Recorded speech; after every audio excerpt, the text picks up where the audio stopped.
भी पास पार हुए और ये फाइनल दे दिया है। ये भी एक और शॉट और ये सीधा फिगर के आदमी। अब है 87 पर 7। अब तो ये बहुत ही मुश्किल होता जा रहा है। ये खिलाड़ी ने बहुत उम्दा शॉट लगाया, सीधा वाला नीचे स्टैंड में बहुत ही अच्छा छक्का और ये आउट। 101 पर 8। क्या बात है, बॉलर को क्या कहें। और ये बैट पर स्ट्रेट डाउन में गिरा 4 रन। एक बार फिर से वही शॉट, फिर से 4 रन, बैक टू 4।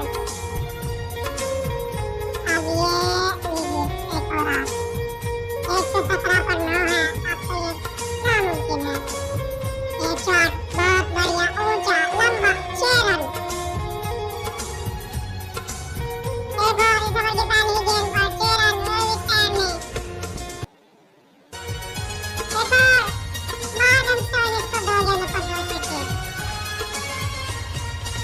लीजिए ये खिलाड़ी बहुत जल्दी में है। 3 गेंदों पर 3 छक्के और टोटल को नजदीक लगा रहे हैं। ये 4 रन। 7 गेंदों पर 30 रन। एक और शॉट और ये फिर से 4 रन। एक ओवर में चाहिए 26 रन जीतने के लिए। पहली गेंद हवा में ऊंची दूरी 6 की मंजूरी, ये लीजिए 6 रन। 5 गेंदें 20 रन। एक और शॉट और ये लीजिए 4 रन डीप शोल्डर की तरफ। 4 गेंदों पर 16 रन। एक और शॉट लंबा, ये छक्का।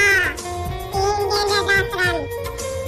क्या बात, क्या बैटिंग कर रहे हैं। एक और 6 रन। ये तो इस तरह से मैच को अपनी इस तरफ पकड़ते हुए। एक गेंद पर 2 और ये छक्का। क्या बात।